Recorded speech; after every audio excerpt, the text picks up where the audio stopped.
Bienvenidos y bienvenidas a otro episodio más dentro del podcast del Jardín de la Amistad. En esta oportunidad vamos a compartir con una especialista en primera infancia y en niños y niñas diagnosticados con TEA. Ella es Carmen Sandoval, es docente del Departamento de Educación y directora de carrera de la especialidad de Educación Inicial en la Facultad de Educación de la Pontificia Universidad Católica del Perú.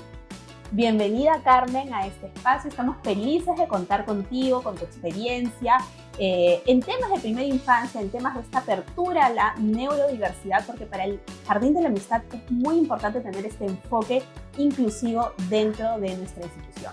Así que vamos con la primera pregunta. Y muchos papás y mamás se cuestionan acerca de cómo identificar esas señales que nos digan que nuestros niños o niñas pueden tener algún signo relacionado con el diagnóstico de TEA. Ya, muchas gracias, Lucía, por invitarme. Mira, la condición de espectro autista ya es una condición del neurodesarrollo.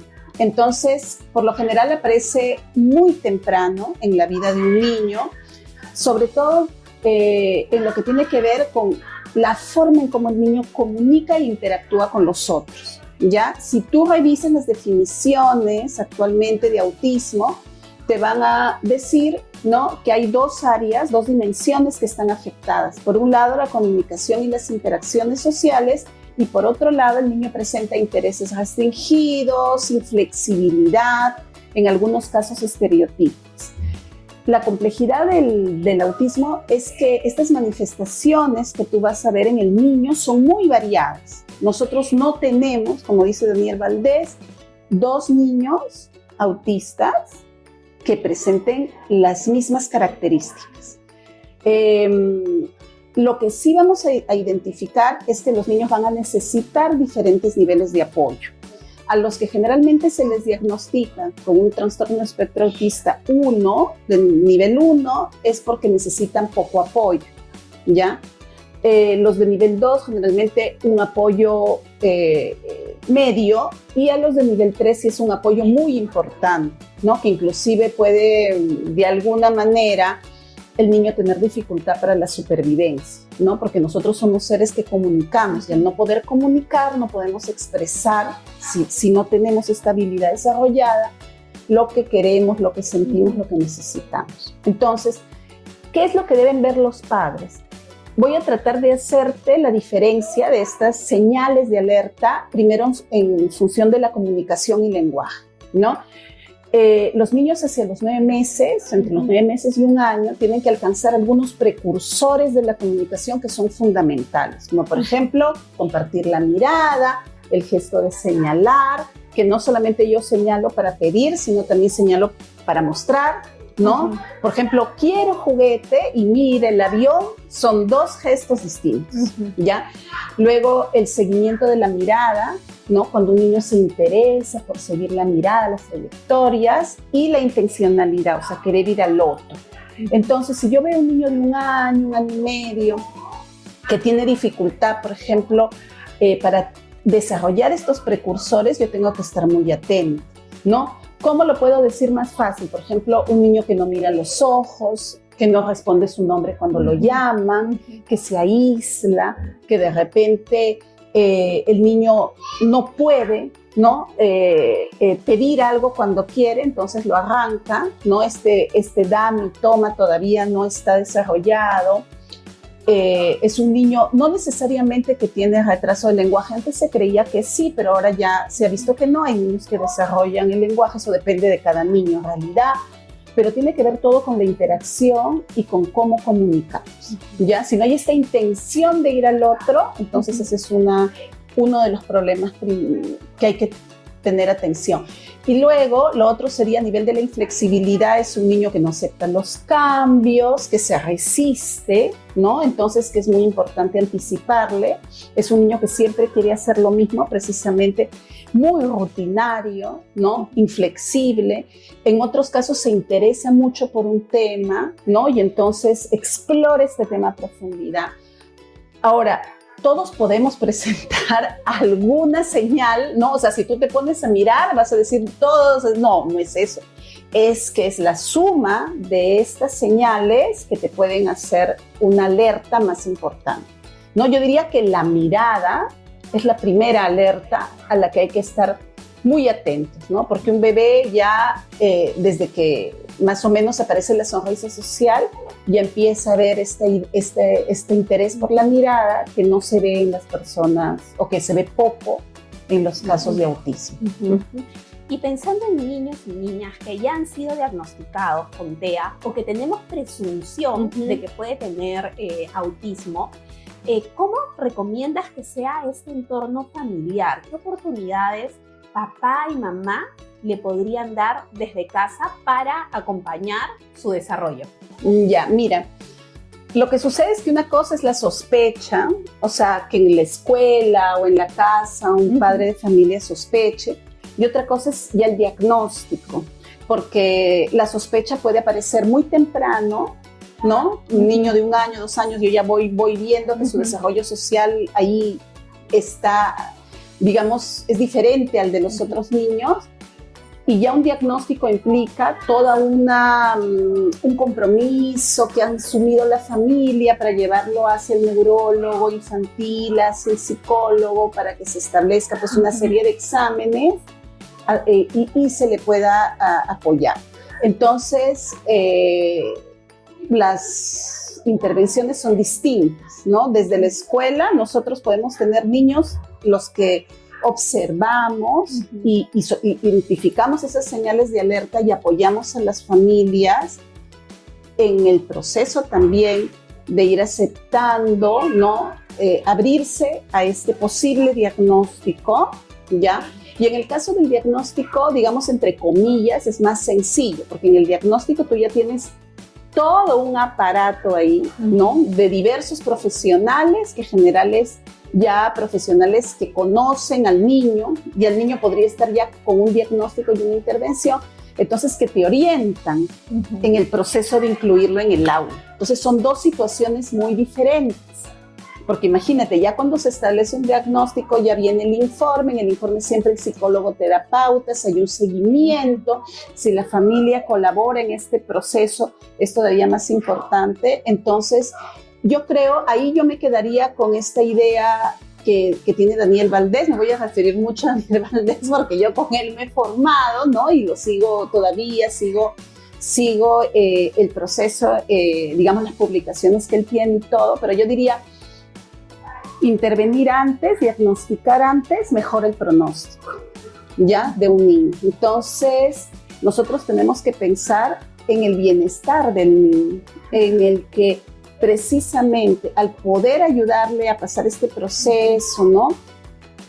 No solo, o sea, la familia también identifica que el niño necesita ciertos apoyos y puede poner en marcha esos apoyos, y el pronóstico, el desarrollo, la trayectoria escolar del niño siempre va a tener dificultades, porque la educación inclusiva, que un niño ingrese a la escuela no es fácil y que se mantenga menos, pero es un pronóstico mejor, ¿ya? Entonces, cuando tú ya conversas con especialistas, con psicólogos, sobre todo que brindan la orientación, o terapeutas del lenguaje y de otros campos en el autismo, siempre te dicen, por ejemplo, que en un aula tiene que haber apoyos visuales. Ahora, tampoco es que hayan apoyos visuales por todos lados, así, de manera indiscriminada, sino que eso responde también a toda una incorporación, digamos, de un sistema aumentativo y alternativo de la comunicación, para que el niño pueda comunicar, que viene de los especialistas y que se trabaja en la escuela. Entonces, como tú ves, la familia necesita también abrirse a poder conversar con estas personas que conocen la condición y que pueden ayudarle en este proceso de ir descubriendo, ¿no?, qué es lo que está pasando hasta el diagnóstico. Entonces nosotros, digamos, allí vamos a también ajustar esos apoyos en función de lo que el niño necesita. Porque no es solamente, digamos, yo he escuchado a muchas personas que dicen, el niño se necesita apoyos visuales, pero no es así, se necesita apoyos visuales, sino hay que ver qué apoyo visual específico se necesita. Una agenda, se necesita el uso de pictogramas, se necesita, por ejemplo, con el niño trabajar con líneas de tiempo o con tiras específicas, ¿ya? Para realizar ciertas acciones, y eso te lo van a decir los profesionales de la salud. Entonces, digamos, ¿no? Hay que hablar con las familias sobre eso también, me parece a mí, desde este punto de vista, ¿no? Porque todo lo que hagamos en la escuela para poder incluir a estos niños tiene que ser aplicado también en la casa, tiene que haber coherencia para que los niños puedan generalizar las habilidades que van adquiriendo, ¿ya?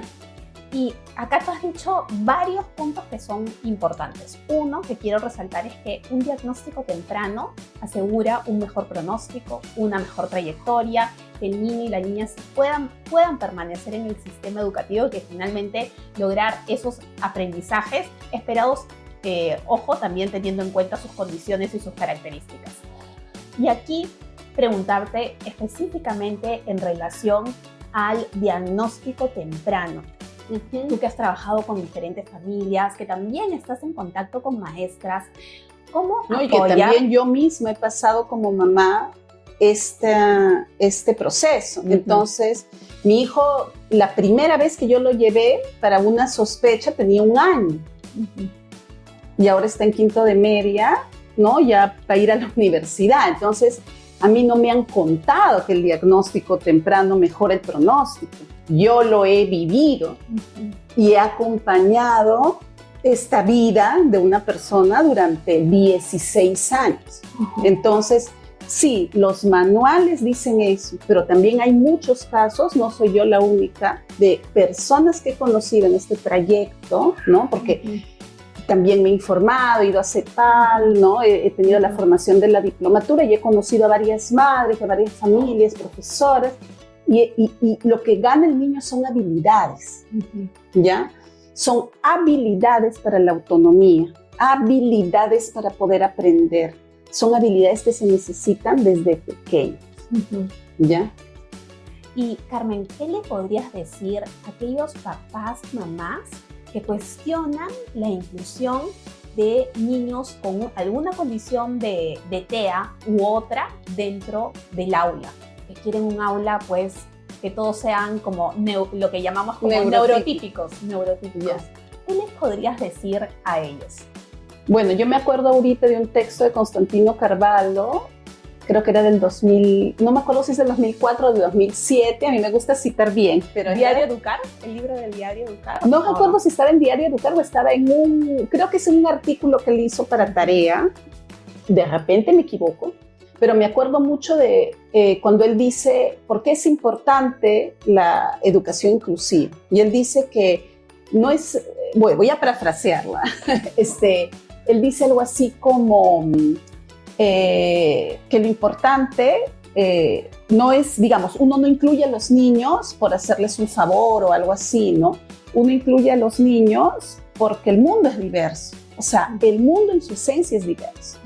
Y muchas veces todos los que nos creemos, entre comillas, normales, ¿no? Aprendemos más bien de la diversidad en nosotros, ¿no? Y también reconocemos nuestra propia diversidad. Entonces, nosotros queremos ser una sociedad más inclusiva. No podemos ser una sociedad más inclusiva si los niños desde las primeras edades no tienen experiencia de ver esta diversidad en el aula. Lo otro es, nosotros no tenemos el derecho de impedir a un niño que aprenda. O sea, porque el niño tenga una neurodiversidad, una condición del neurodesarrollo, eso no quiere decir que no aprende. El niño aprende mucho. ¿Ya? Y aprende, no está yendo a la escuela solo a socializar, que es otra cosa que también he escuchado muchas veces. Está yendo a aprender. Hay que aceptar la diversidad, pero aceptar la diversidad no es un discurso, es una acción. Qué interesante todo lo que nos dices, Carmen.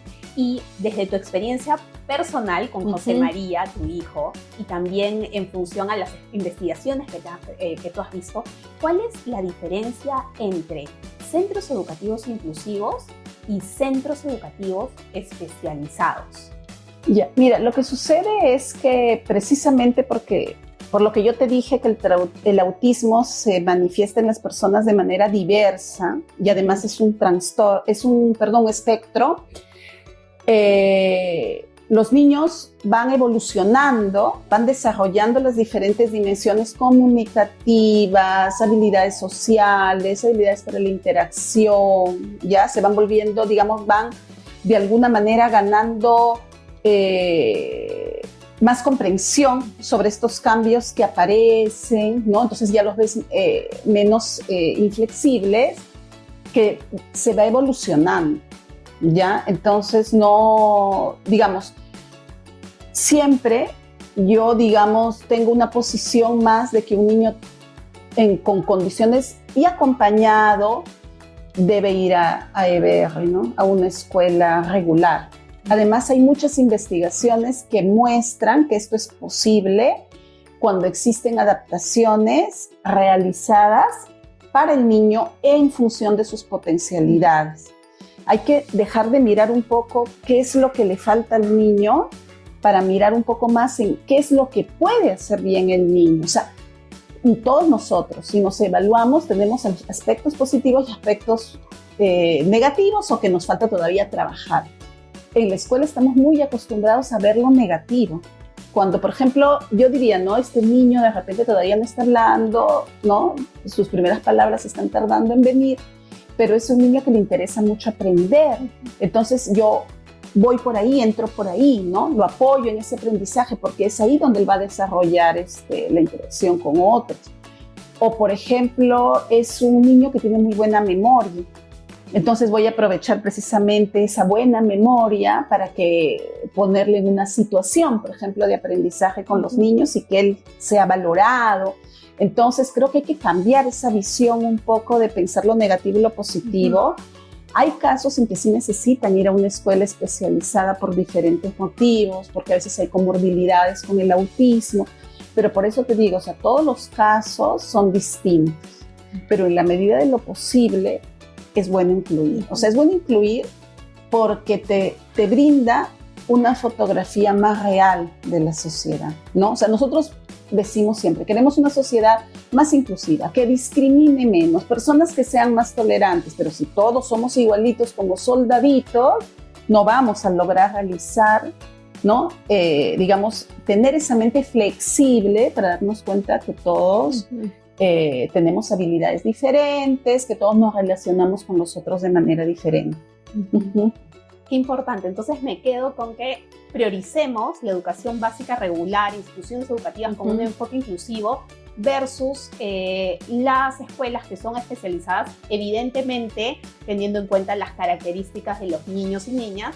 Evidentemente habrán niños con este diagnóstico TEA, que tienen autismo, que tendrán que ir a una educación especializada, pero lo ideal es que esté en una escuela regular. Tanto por nuestros hijos, que de repente muchos niños y niñas son neurotípicos, como normales, y también por ellos, ¿no? Qué importante es poder socializar desde la primera infancia con tanta diversidad de niños, de intereses, de características, y cómo también vamos desarrollando esas habilidades para convivir. Qué importante es aprender a convivir dentro de esa diversidad. Carmen, ¿y cómo fue el proceso de tu hijo en una escuela regular? Ya, mira, como yo te dije, desde que él tenía 1 año y empezó a no voltear cuando lo llamaban por su nombre, ya veíamos que no señalaba y que habían algunas señales a las que teníamos que estar atentos. Él iba a una cuna en tiempo completo, porque nosotros trabajábamos y estudiábamos, hacíamos el posgrado. En esa época estábamos en Francia. Entonces es en el espacio de la cuna cuando nos empiezan a dar los signos de alerta. En la cuna es una cuna, digamos, ¿no? Atendía de 8 a 6 de la tarde, entonces ahí estaban los niños, la psicóloga nos dice, ¿no? Entonces, cuando él termina el proceso de la cuna, más o menos también ya se establece el diagnóstico hacia los 3 años, ¿no? primero le dan trastorno generalizado del desarrollo. Ahora hay que pensar que estamos en el 2008, 2009. Entonces, en esa época todavía se manejaba el DSM-4, que es el manual que se trabaja en los Estados Unidos de salud mental. Entonces, en esa época le dan primero trastorno del desarrollo y ya luego van avanzando con las pruebas SADOS y la prueba Griffiths y ya le dan autismo y luego lo confirman cuando tiene 4 años. Entonces, como ves, es un proceso largo, ¿no? Cuando pasa el paso de la cuna a la escuela, es interesante porque ahí él va a una escuela regular pública donde lo recibían, ¿no? Pero sí tenía, digamos, un acompañamiento para la socialización, una persona que estaba con él durante el aula de 3 años, de 4 años y de 5 años, ¿no? Ahora, ¿cómo fue este proceso? A él lo incluían en todas las actividades, o sea, no iba a la escuela a estar pintando sentado en una carpeta. Él salía a los paseos, iba a la biblioteca, iba a los museos, cuando iban al parque iba al parque, cuando hacían actividades de psicomotricidad, hacía las actividades de psicomotricidad, se desempeñaba muy bien, le encantaba la lectura. Ahora, entonces, él hacía todas estas actividades, ¿no? Yo creo que ese fue el aspecto positivo. O sea, que dentro digamos, de todo este proceso diagnóstico que sigue estableciendo, él era incluido realmente en todas las actividades que proponía la escuela, ¿ya? También yo creo que facilitó mucho, por ejemplo, el hecho de que como él ya tenía un seguimiento de terapia del lenguaje, la terapia del lenguaje la terapeuta del lenguaje brindó orientaciones para que él trabajara con un sistema aumentativo y alternativo de la comunicación que fue replicado en la escuela y en mi casa. Entonces la palabra llegó pronto. A los 3 años ya estaba hablando, ¿no? Cuando al año no hablaba, a los 2 años decía algunas palabras y a los 3 años ya podía componer sus primeras frases, comprendía lo que pasaba. Entonces llega el habla y también llegan muchas más posibilidades de desarrollo en la escuela. Ya empieza a interactuar más con los niños. Entonces, tú ves que ahí hay 2 cuestiones, ¿no? La cuestión vinculada al aprendizaje, que tiene que ver con los contenidos del programa de educación inicial que él tenía que alcanzar y que además los alcanzaba a veces muy bien. Y el otro aspecto que era más el de las habilidades sociales, de la interacción y de la comunicación, que le costaba más. Entonces, aquí, digamos, en la escuela misma, propusieron un pequeño plan para poderle ayudar cuando él tenía que hacer tareas dentro del aula, pero también cuando salía del recreo. Entonces, cuando salía en el recreo, le brindaban diversas estrategias para que pudiese socializar y así hizo un grupo de amigos que eran más chicas que chicos y estos niños también fueron un soporte en los momentos de aprendizaje. Entonces tú ves que en la escuela no solamente le daba digamos, este aspecto social, sino también el aspecto de aprender. Qué importante lo que dices, porque claro, podemos ser una escuela que hace como educación inclusiva, pero que sienta al costado o sienta fuera del grupo al niño. No podemos hacer educación inclusiva. Hacer educación inclusiva no se trata solo con recibir al niño dentro de la institución, sino como lo que dices, hacer esas adaptaciones curriculares, cómo mediamos ese espacio de juego dentro de la hora de recreo, cómo acompañamos a los papás, a las mamás y al niño dentro de todo su proceso en el día y cómo hacemos de que finalmente esto se replique en casa también. Aquí yo no sé si nos podrías profundizar un poquito más o explicar un poco más acerca de este sistema. En realidad son apoyos visuales que ayudan a los niños cuando tienen alguna dificultad en la comunicación y el lenguaje, el desarrollo del lenguaje. Entonces, por lo general, estos sistemas aumentativos y alternativos de la comunicación son trabajados por especialistas.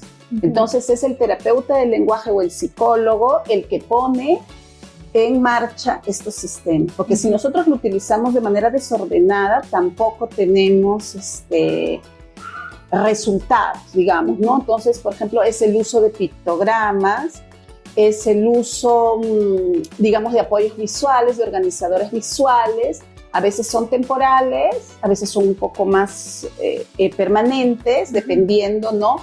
Y estos de alguna manera coadyuvan el desarrollo del lenguaje oral. Muchos padres a veces tienen el mito de que porque les damos un pictograma o usamos unas tiras, el niño no va a hablar nunca, y no es así, es que necesita esos apoyos para poder hablar, ¿no? Y también preguntarte, ¿qué le podemos recomendar a esos papás y mamás que ahorita se están sintiendo muy abrumados acerca de la condición de su hijo o hija en relación al autismo? Bueno, digamos, para mí es complicado de todas maneras dar una recomendación porque cada familia vive digamos, este proceso de manera diferente, ¿no? Yo creo que lo que nosotros, digamos, ¿no?, tenemos que comprender es que si nosotros ayudamos al niño, el niño va a progresar en estas habilidades que no ha desarrollado, digamos, ¿no?, y que necesita aprender. Entonces, por ejemplo, un asunto muy importante es no estar solo en este proceso, ¿no? Hay muchas familias que pasan el proceso junto con nosotros y que podemos consultarles también, hablar y poder de alguna manera acompañarnos en este proceso que es bastante largo. Conocer las experiencias de los otros a veces nos angustiará, pero también nos ayudará a sentirnos que no estamos solos, ¿no? Lo otro es confiar en los profesionales de la escuela. O sea, si un docente, un psicólogo, un docente de apoyo a la inclusión nos dice que nuestro hijo necesita, ¿no es cierto?, ir a una evaluación, nosotros escuchemos. Puede sonar duro, es fuerte, pero esto que estamos escuchando, o sea, lo que tenemos que pensar no es qué es lo que no tiene mi hijo, sino es cómo ayudo a mi hijo, o sea, cómo le ayudo a desarrollar esas habilidades que necesita para mantenerse en la escuela. O sea, de mi experiencia, educación inicial fue fundamental porque sentó las bases ya a nivel social, a nivel, digamos, cognitivo, a nivel afectivo, para que luego, por ejemplo, en el caso de mi hijo, pudiese agarrarse con uñas y dientes al sistema educativo escolar y continuar con éxito primaria y secundaria. Sin esas habilidades del ganó inicial, que era poder pedir algo cuando lo necesitaba, levantar la mano cuando quería comentar algo, ¿ya? Y interactuar con algún amigo, así sea poco, ¿no? Poco tiempo. Por ejemplo, mostrar lo que él había aprendido al otro para que también pueda comunicar, no hubiese podido sostenerse. Ahora, yo no digo que se ha sostenido con éxito todo el recorrido educativo. Han habido momentos en que obviamente han sido más tensos que otros, ¿ya? Entonces, en este proceso, y también que no tengan miedo los papás de pedir ayuda si ellos mismos lo necesitan, ¿no? Ahora hay una fuerte tendencia a empezar a preocuparse por los cuidadores, ¿no? Entonces, a veces necesitamos ayuda y orientación, entonces hay que pedir esa ayuda y orientación que necesitamos. Este proceso no es fácil, ni los niños desarrollan habilidades de la noche a la mañana, ¿no? Yo, por ejemplo, podría decir, ¿no? El día que dije, uy, las terapias están funcionando, cuando mi hijo tenía 14 años, o sea, había pagado 13 años de terapias, ¿no? Entonces, cuando a veces me he encontrado en estos salones de espera, ¿no? Cuando uno va a hacer las terapias, siempre te quedas en el salón de espera mientras tu hijo está ahí con los especialistas, y muchas mamás me decían, ¿y esto cuándo lo veré? ¿En 2 semanas? ¿En un mes? ¿En un año? Y yo no quería, o sea, no les podía decir, no, tienes que esperar mucho, pero hay que ser constante. O sea, ahí la palabra es la constancia, ¿no? Y estar todo el tiempo yendo, pero sobre todo no pensar, como te digo y te lo vuelvo a repetir con insistencia, los enfoques ahora de atención a la condición de espectro autista están centrados en la persona. Entonces yo tengo que observar a la persona. Si en un momento ellos necesitan, por ejemplo, hacer, no sé, unas terapias que les recomienda el neurólogo, el psicólogo, en lenguaje, en psicomotricidad, no será así hasta que tenga 15, 16, 17. Eso va a ir cambiando en función de que el niño también va ganando estas habilidades que necesita, ¿no? Yo creo que lo que nosotros necesitamos es proyectarnos hacia la autonomía. O sea, nosotros no queremos premios Nobel, ni niños tipo Sheldon Cooper de Big Bang Theory, ni científicos de la NASA. Lo que queremos es que nuestros hijos salgan adelante, ¿no? Y que puedan ganar niveles de autonomía además diferentes, ¿ya? Y que puedan poco a poco ir logrando esto. Pero no lo podemos hacer solos. O sea, necesitamos hacerlo con el apoyo de otras personas. Y eso creo que es uno de los mensajes que yo quisiera un poco como transmitirles más, porque a veces uno se siente muy angustiado o se siente muy triste, porque no es fácil que te digan que tu hijo necesita una atención especial, pero yo creo que necesitamos pasar esta carrera con otros, ¿no? Qué importante lo que dices acerca de quién cuida a ese cuidador, quién cuida de quien acompaña a este niño o niña en desarrollo, pero claro, para cualquier niño o niña, o sea, el ejercicio, el rol de ser papá y mamá es bastante exigente y obviamente hay una sobrecarga adicional si nuestro hijo o hija tiene esa presunción o ese diagnóstico de autismo. Carmen, cuéntanos cuál fue ese momento más feliz de tu hijo en la escuela y el momento de más dificultad. Ya, voy a empezar por el de más dificultad. Cuando a nosotros nos comunicaron el diagnóstico de autismo, nosotros teníamos orientación de la psicóloga, de la educadora, que lo veía él, del pediatra, de la terapeuta del lenguaje, del neurólogo, etcétera, etcétera. Y toda mi familia me decía, no tiene nada, déjalo, no le hagas hacer terapias, no gastes en eso no sirve, etcétera. Todos los niños se desarrollan a su ritmo, etcétera, etcétera. Y entonces tuvimos que luchar con eso, porque desde la escuela nos decían otro discurso. Nos decían, él necesita apoyo, tiene que ir a sus terapias, hay que ayudarle. ¿Qué cosa es lo que recomiendan los especialistas para poder hacer específicamente con él en el aula? Entonces creo que ese fue un momento difícil porque tomamos la decisión nosotros de escuchar a los especialistas. Entonces, y de no dejarnos llevar por este discurso todo a su tiempo y no sé qué, que era bien fuerte y que coexistía con el otro, ¿ya?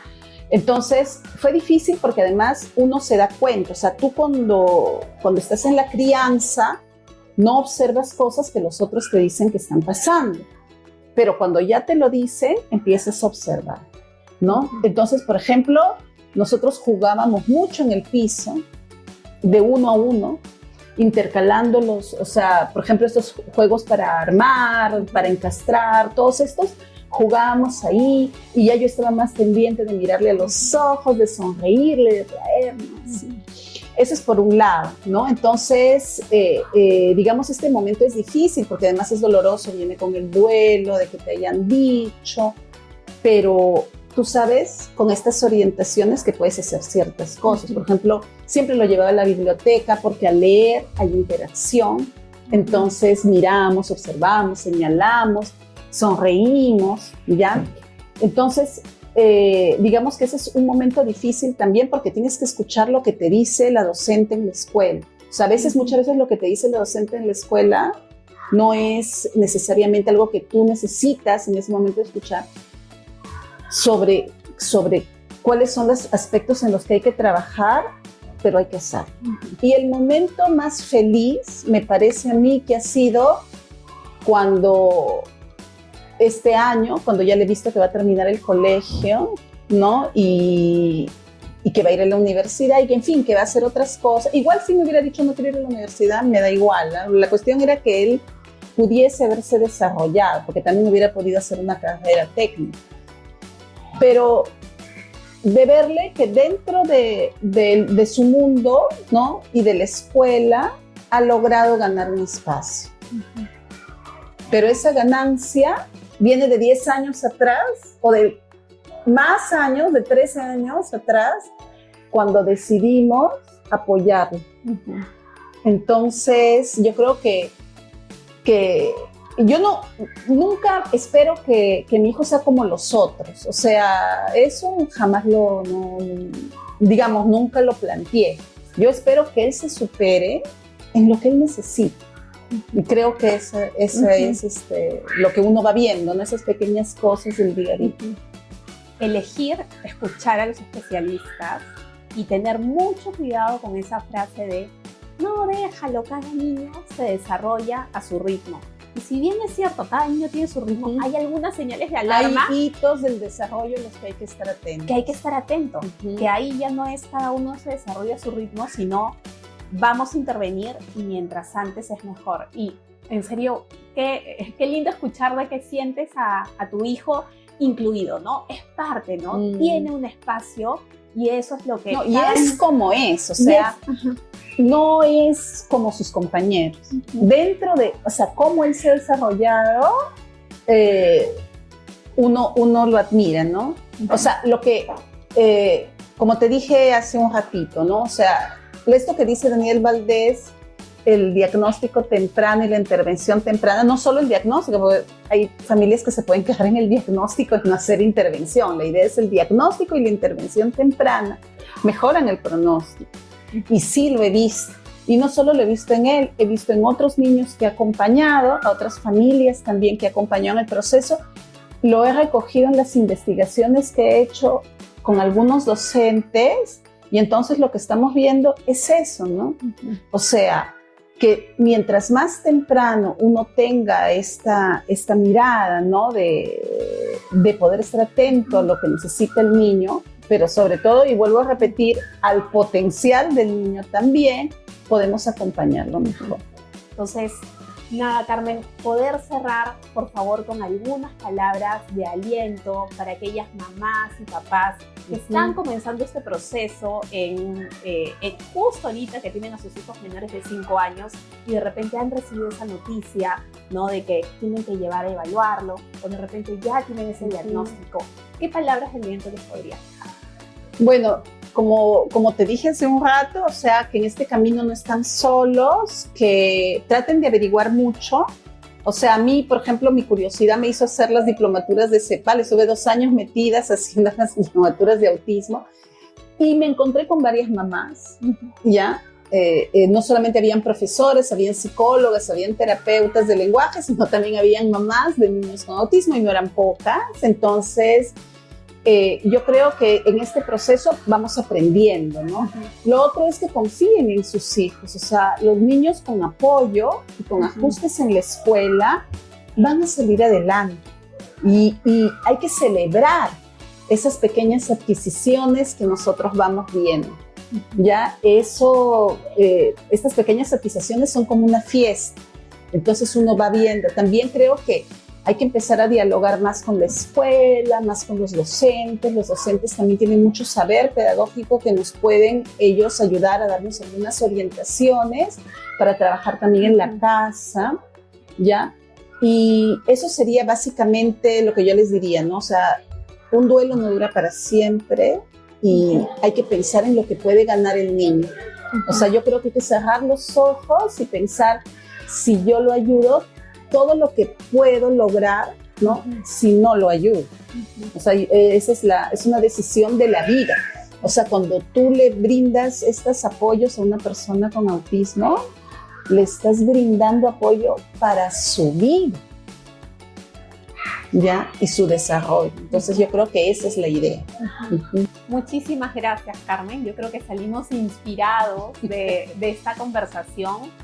Por tu expertise en el tema, pero además también de eso, porque tienes una experiencia personal súper interesante con tu hijo y cómo esa motivación por conocer más te ha hecho adentrarte en este mundo. Entonces, creo que el consejo que les damos a los papás y mamás es que sientan que el Jardín de la Amistad tiene las puertas abiertas para conversar acerca de sus dudas, de sus temores, que acá estamos para cuidarnos entre todos, porque lo que queremos finalmente es brindarles las mejores oportunidades a cada niño y niña que forma parte de esta comunidad. Y no se olviden de, además de que tienen la comunidad del Jardín de la Amistad, también hay otras comunidades alrededor de diversas condiciones que podrían tener nuestros niños y niñas.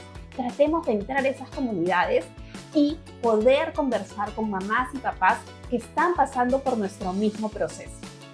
Si tienen alguna duda, algún comentario, si quieren... un ratito. Si tienen alguna duda o algún comentario, por favor, escríbanos y déjennos también en comentarios sobre qué tema les gustaría que hablemos en una próxima entrevista. Gracias.